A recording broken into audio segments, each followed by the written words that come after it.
All India Radio. Seithikadhambam.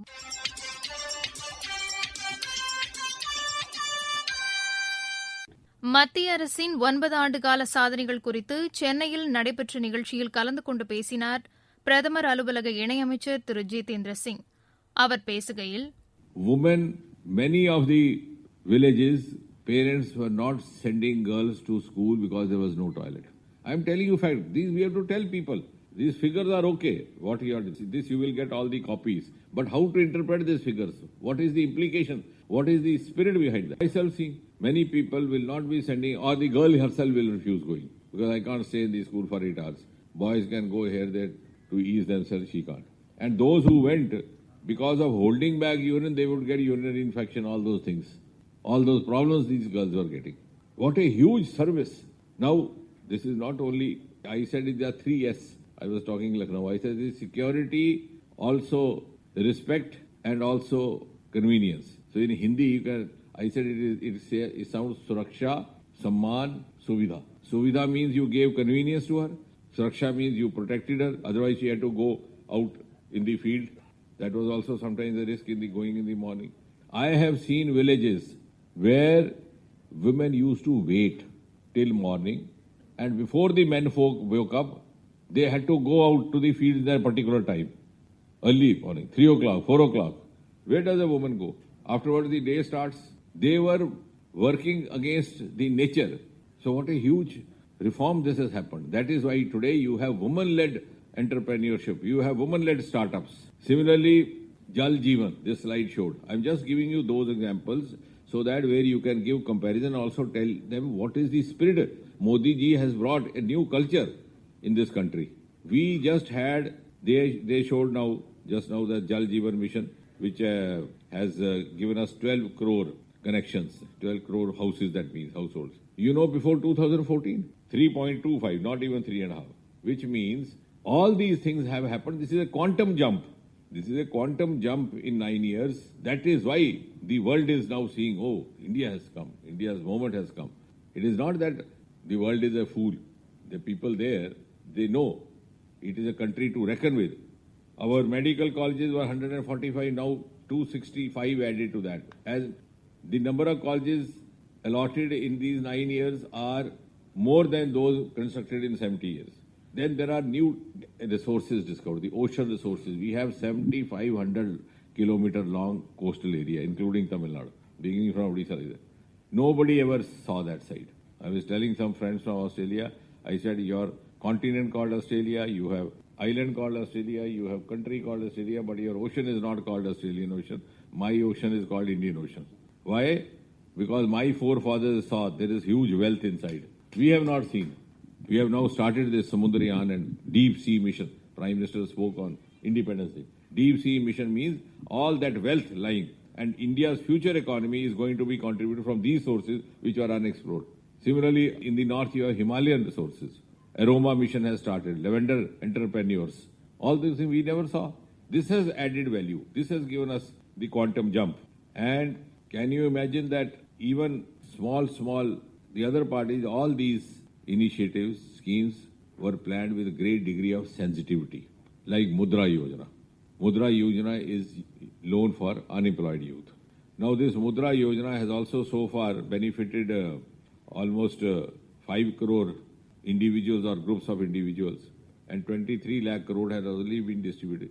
In this Mudra Yojana, an unemployed youth can get loan without mortgage, without guarantee, and for certain amount without interest. Can you ever imagine this? Here you are virtually giving for no condition, like you are giving your child.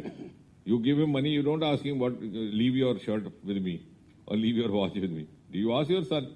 So these schemes were not only schemes, they were reforms with long-term social and economic benefits. They were schemes with great degree of benefit sensitivity, and they were schemes which would give you sense of self-esteem. All these women-oriented schemes, when they feel whether she has gas connection, whether she has toilet facility, she develops a sense of confidence, self-esteem. And some of the other areas which were not so popular, like for example, toys. You know, all the toys were being imported from outside. Today, import has gone down 70% and export has gone 60%. Our children were playing with Korean toys without any connection with our culture. On the contrary, we are now exporting mobile phone chips. That is why the world is now looking up. And the last part of the presentation, which he showed, the cultural part. You saw the program, the new parliament building, how the Tamil culture's richness was celebrated.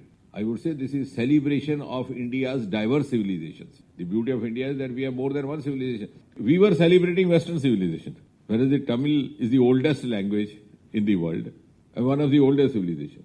Yesterday it found its due place in the new Parliament House. Singal traditional prayers being performed while installing it.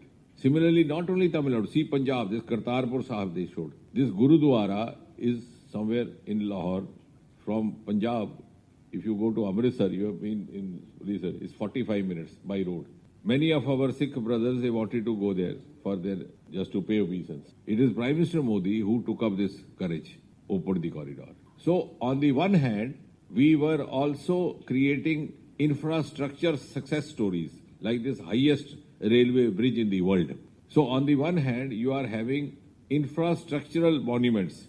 On the other hand, you are also blending it by combining them with original traditional culture. Now, if you see the new parliamentary building, on the one hand, it has all the cultural symbols. On the other hand, it has the most modern sunlight facility inside the room. And that is why we are now ahead of the rest of the world. And now we have to plan, based on this 9 years of achievement under Prime Minister Modi, next 25 years. And particularly, we have to motivate our youth, youngsters who have 25 years more to put in. Many of us may be there, may not be there, but those who are in this age group of 30s, they have the energy, the capacity, and they will celebrate 100 years of India in 2047. And they will have the pride. Look here, we also contributed. As Modi ji gave this 5 principles, citizens' duties, citizens' responsibility. What Modi ji has taught us, that do what is required without consideration of vote. Now he was talking of Northeast. You know, there is a state, I'll give you one example, called Mizoram. Population is 9 lakh or 10 lakh. And one MP elected from there. That too not this party. About 6-7 years back, Israel said they have a technology to set up citrus fruit park, specialized fruit park citrus.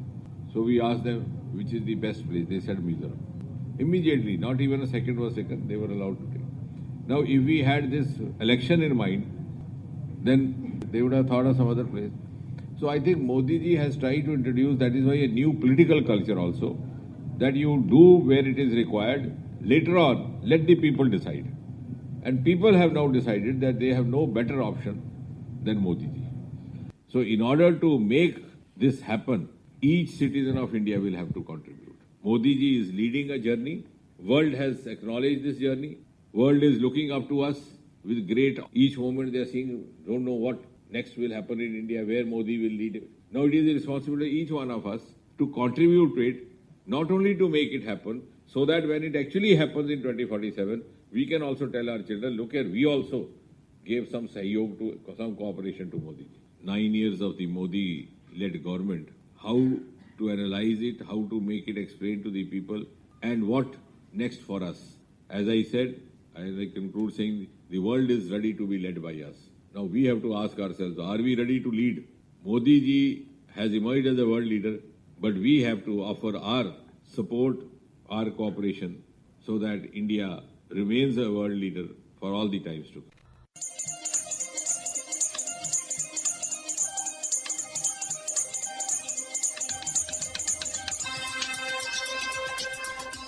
இத்துடன் இன்றைய செய்திக் கதம்பம் நிறைவு பெறுகிறது.